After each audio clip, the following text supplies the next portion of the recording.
Salam Bapak Ibu Saudara yang dikasihi Tuhan, apa kabar semuanya? Lama kita tidak ketemu ya, tapi hari ini bersyukur bisa ketemu sekalipun lewat online. Tapi saya percaya bahwa setiap kita pasti akan mengalami berkat Tuhan yang sama dalam setiap kehidupan kita. Kita pasti dipelihara oleh Tuhan, Tuhan membimbing kita kepada kehendak-kehendaknya. Dan pada hari ini kita akan belajar bersama-sama tentang firman Tuhan. Namun sebelumnya mari kita berdoa. Kami memuji-Mu Tuhan Allah kami yang hidup, Allah yang setia memimpin mengembalakan hidup kami sampai dengan hari ini. Kami bersyukur Tuhan untuk kesetiaan-Mu memelihara kami sampai hari ini. Saat ini Tuhan kami akan belajar bersama-sama tentang firman-Mu.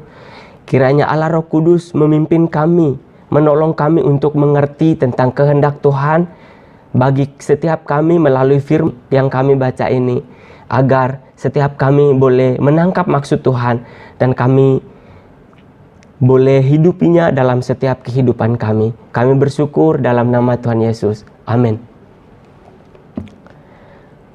Baik saudara, beberapa minggu yang lalu kita memperingati Hari Raya Pentakosta, di mana Yesus menggenapi janjinya. Yesus sebelum naik ke surga, Yesus memberikan janji bahwa aku akan memberikanmu seorang penghibur, penolong yang lain, yaitu Roh Kudus. Dan beberapa minggu yang lalu kita sudah memperingatinya bahwa Roh Kudus dicurahkan bagi setiap gereja-gereja Tuhan. Roh Kudus itu akan memenuhi hati kita, memimpin kita kepada kebenaran. Roh Kudus itu juga akan menolong kita untuk mengerti tentang maksud dan kehendak Tuhan dalam setiap kehidupan kita. Roh Kudus itu akan memimpin kita menyingkapkan setiap rahasia-rahasia Allah dalam kehidupan kita. Orang yang dipenuhi dengan Roh Kudus pasti akan memiliki pikiran-pikiran yang serupa dengan pikiran Kristus. Orang yang dipenuhi dengan Roh Kudus akan memiliki pikiran-pikiran Kristus, pikiran-pikiran yang berbeda dengan dunia ini. Paulus berkata dalam 1 Korintus pasal 2 ayat 14 bahwa manusia duniawi tidak menerima apa yang berasal dari Roh Allah, karena bagi mereka itu adalah suatu kebodohan. Roh Kudus yang ada dalam hati kita akan menyingkapkan rahasia Allah. Roh Kudus yang ada dalam hati kita memberikan kita pengertian tentang kehendak-kehendak Tuhan dalam setiap kehidupan kita. Tetapi orang duniawi tidak akan mengerti tentang kehendak Allah, tidak mengerti tentang rahasia-rahasia Allah dalam kehidupannya. Ada orang pintar sekali ketika membaca koran, ketika membaca buku-buku, pintar sekali dan mudah untuk mengerti.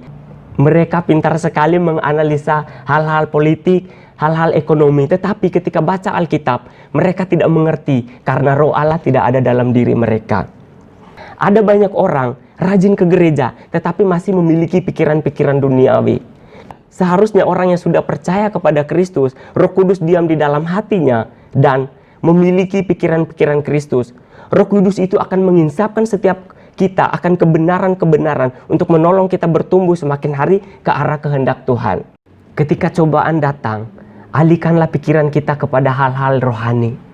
Dalam Filipi 4 ayat 8 berkata bahwa tetapi semua yang benar, semua yang adil, semua yang disebut kebajikan, yang sedap didengar, pikirkanlah semuanya itu. Maka damai sejahtera dari Allah yang melampaui segala akal akan memelihara hati dan pikiranmu.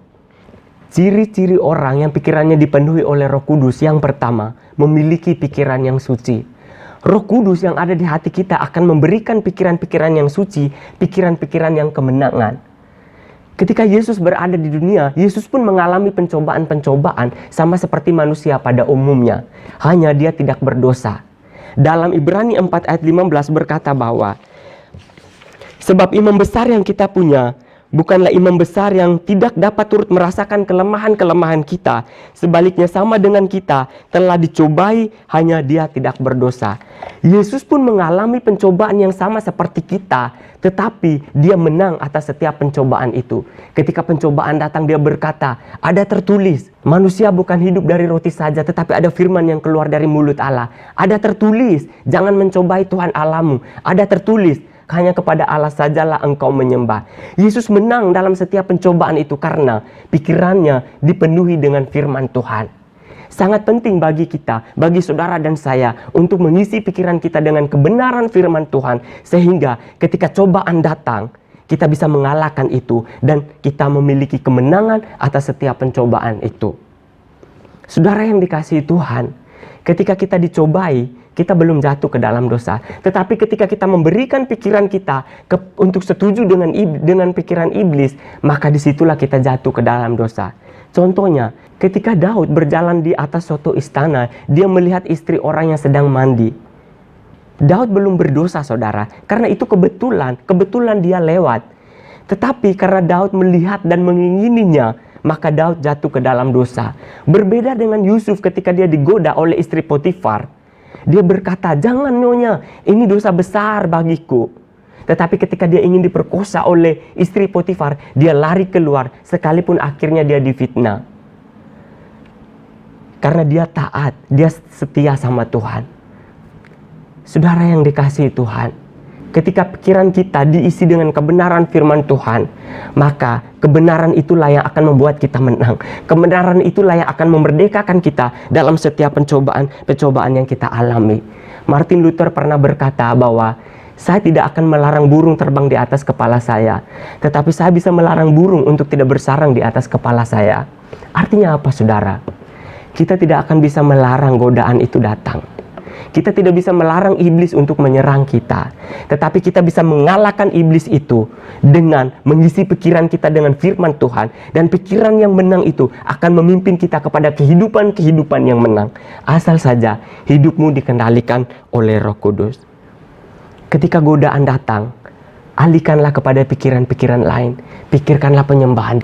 Pikirkanlah hadirat Tuhan ketika kita menyembah Tuhan. Sehingga kita menang dalam setiap pencobaan itu. Bapak, Ibu, Saudara yang dikasihi Tuhan, bagaimana dengan kehidupan kita saat ini? Apakah kita memiliki pikiran suci di hadapan Tuhan? Atau kita sedang dibelenggu dengan hal-hal lain yang tidak memuliakan Tuhan? Tapi mari kita mau sama-sama katakan bahwa hari ini aku mau dipenuhi dengan Roh Kudus. Aku mau Roh Kudus memenuhi hatiku, pikiranku, agar aku melangkah dalam kemenangan, agar aku melangkah dan hidupku memuliakan Tuhan. Ciri-ciri orang yang dipenuhi oleh Roh Kudus, yang pertama, memiliki pikiran yang suci. Dan yang kedua, memiliki pikiran yang mengutamakan kehendak Bapa. Ketika Yesus berada di Taman Getsemani, dia berdoa kepada Bapa, "Biarlah cawan ini berlalu daripadaku, tetapi bukan kehendakku, melainkan kehendakmu yang jadi." Dalam penderitaan, Yesus bisa memilih untuk mengikuti keinginan dagingnya. Yesus bisa memilih untuk mengikuti kehendaknya. Tetapi dia membiarkan kehendak Bapa yang terjadi dalam kehidupannya. Dalam kitab Filipi dikatakan bahwa ia setia, bahkan taat, bahkan sampai mati di kayu salib. Yesus setia mengikuti kehendak Bapanya. Sebagai orang percaya, kita perlu mematikan keinginan daging kita, keegoisan kita, dan membiarkan kehendak Bapa yang jadi dalam setiap kehidupan kita. Beberapa hari yang lalu, saudara, saya pernah difitnah, bisa dikatakan difitnah, bahwa saya simpan jimat ya untuk di kos tempat tinggal saya yang lama. Memang saya dulu sebelum pindah saya pernah simpan barang itu, tetapi saya lupa. Ketika difotokan baru saya tahu. Nah, ternyata barang itu, saudara, garam dengan teksafon, sabun, itu alat untuk membuat sabun cair. Nah, awalnya saya merasa biasa aja karena saya merasa bahwa itu cuma barang biasa dan saya sudah WA ke orangnya, saya sudah jelaskan. Tetapi saudara, beberapa hari yang kemudian saya mendengar ada berita, orang kasih tahu ke saya, menasihati saya, "Bas, kamu adalah seorang hamba Tuhan, kok bisa kamu simpan jimat?" Saya kaget, saudara. Wah, ternyata saya tahu, ternyata orang ini yang menuduh. Malam itu saya tidak tidur. Hati saya, pikiran saya panas bagaimana caranya untuk membalaskan perkataan orang itu. Tapi malam hari itu saya merasakan sesuatu yang berbeda daripada yang pernah saya ngalamin sebelumnya. Roh Kudus memberikan impresi dalam hati saya, menenangkan hati saya bahwa untuk apa kamu capek-capek memikirkan sesuatu untuk memuaskan keinginan dagingmu? Untuk apa kamu memikirkan, menata setiap pemikiran untuk menyerang dia? Itu tidak berguna, itu hanya untuk memuaskan keinginan dagingmu. Pikirkanlah apa yang memuliakan Tuhan. Hati saya merasa damai dan saat ini saya berdamai dengan orang itu. Tidak ada kebencian dalam diri saya. Anggap aja itu adalah sebuah kesalahpahaman. Bapak Ibu Saudara yang dikasihi Tuhan, mungkin saat ini pun saudara lelah memikirkan kehidupan ini. Mungkin saat ini pun saudara lelah dalam melewati hari-hari ini karena pencobaan yang begitu menekan, karena sakit yang tak kunjung sembuh. Tapi saya mau katakan Bapak Ibu Saudara yang dikasihi Tuhan, jangan pernah lelah untuk mencari perkenanan Tuhan. Jangan pernah lelah untuk mencari kehendak Tuhan dalam setiap kehidupan kita.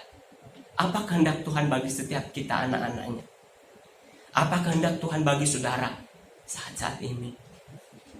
Roh Kudus memberikan kita kuasa dan Allah rindu agar kita pergi dan menjadikan orang lain menjadi bangsa umat kepunyaan Tuhan. Itulah kehendak Bapa bagi setiap kita anak-anaknya.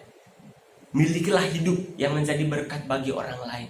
Milikilah hidup yang mengutamakan kehendak Bapa daripada keinginan kita sendiri.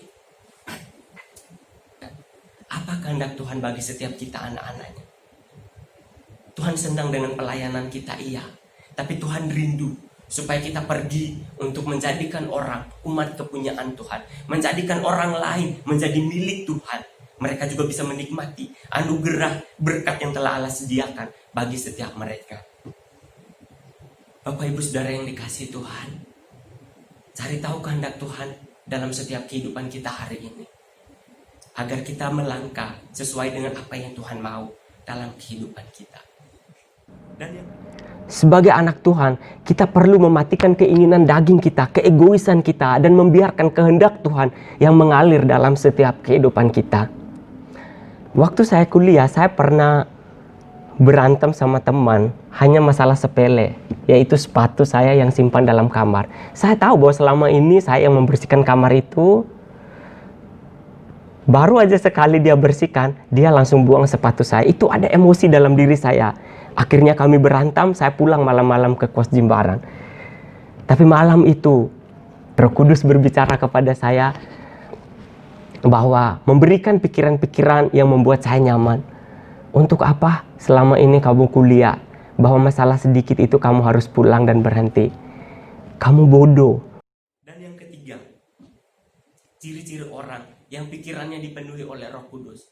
Yang pertama, memiliki pikiran yang suci. Dan yang kedua, memiliki pikiran yang mengutamakan kehendak Bapa. Dan yang ketiga, ciri orang yang pikirannya dipenuhi oleh Roh Kudus adalah memiliki pikiran yang berfokus pada kekekalan. Dan Kolose 3 ayat 1 dan 2 berkata bahwa, karena itu kalau kamu dibangkitkan bersama dengan Kristus, carilah perkara yang di atas, di mana Kristus ada, duduk di sebelah kanan Allah. Pikirkanlah perkara-perkara yang di atas. Apa perkara di atas? Perkenanan Tuhan, kemuliaan yang Tuhan sediakan bagi setiap kita. Mengapa ada banyak orang mengutamakan perkara-perkara yang ada di dunia ini? Karena bagi mereka, perkara di dunia ini jauh lebih berharga daripada kemuliaan yang Tuhan sediakan bagi kita. Seorang anak dari kecil dia dibimbing untuk bermain piano. Dan ketika dewasa, dia menjadi seorang pianis yang handal. Suatu ketika dia diundang untuk konser tunggal di kampung halamannya sendiri, tempat di mana ia dilahirkan. Dia sangat bersuka cita, dia giat lagi untuk latihan. Ketika konser itu dimulai, dia mulai memainkan satu lagu, satu persatu lagu. Ketika konser itu dimulai, dia mulai memainkan satu demi lagu. Semua penonton sangat bersuka cita dan menikmati konser itu. Ketika lagu terakhir, bye-bye terakhir lagu itu, layar panggung mulai ditutup. Sang penonton berdiri dan mereka bertepuk tangan atas konser itu. Dan mereka berteriak untuk sang pianis. Dan mereka berteriak, lagi, satu lagu lagi. Mereka tidak ingin pulang, Bapak Ibu Saudara. Mereka tidak ingin pulang. Mereka meminta agar memainkan satu lagu lagi. Sang manajer itu pergi mendekati pianis dan berkata, mainkan satu lagu lagi. Mereka penonton di luar, mereka tidak ingin pulang. Mereka menikmati sekali konser ini. Ini luar biasa. Sang pianis ini penasaran, apa betul mereka di luar masih berdiri dan menikmati konser ini? Sang pianis ini berkata kepada pak manajer, Pak, izinkan saya untuk melihat. Untuk membuktikan apakah mereka di luar masih berdiri dan ingin supaya saya memainkan satu lagu lagi. Akhirnya sang pianis ini melihat di balik layar. Betul, Mereka di luar sana masih berdiri, penonton masih berdiri dan berteriak lagi-lagi. Tetapi pianis ini mendekati sang manajer dan berkata, "Mohon maaf Pak Manajer, saya tidak akan melanjutkan konser ini." Lah kenapa? Betul, penonton di luar sana mereka berdiri dan meminta saya untuk memainkan satu lagu lagi.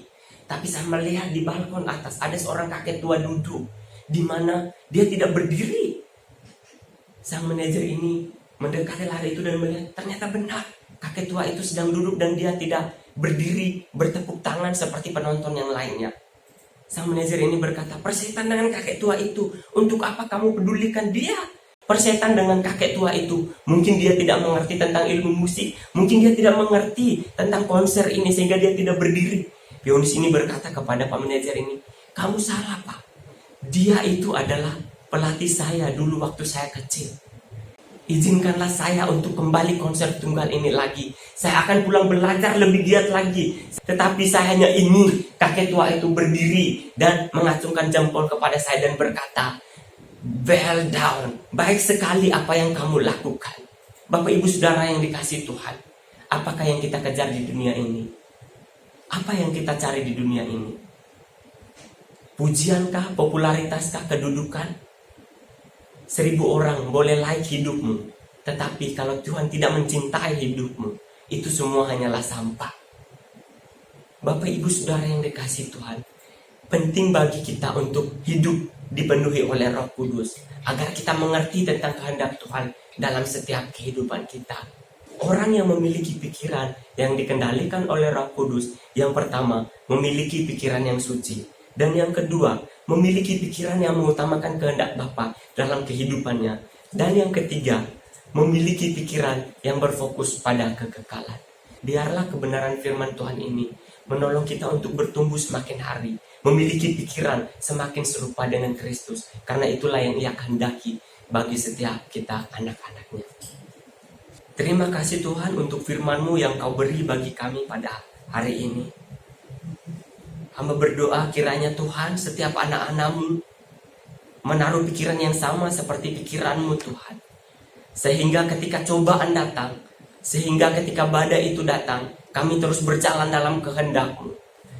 Kami terus memikirkan apa yang Tuhan pikirkan dalam kehidupan kami, agar kami melangkah dengan penuh kemenangan. Kiranya Allah Roh Kudus terus berbicara kepada setiap kami melalui firman ini, untuk menolong kami itu semakin hari bertumbuh dalam firman-Mu, bertumbuh dalam pengenalan kami akan Engkau. Terima kasih Bapa, terima kasih. Inilah doa dan ucapan syukur kami naikkan kepadamu. Dalam nama Tuhan Yesus. Amin.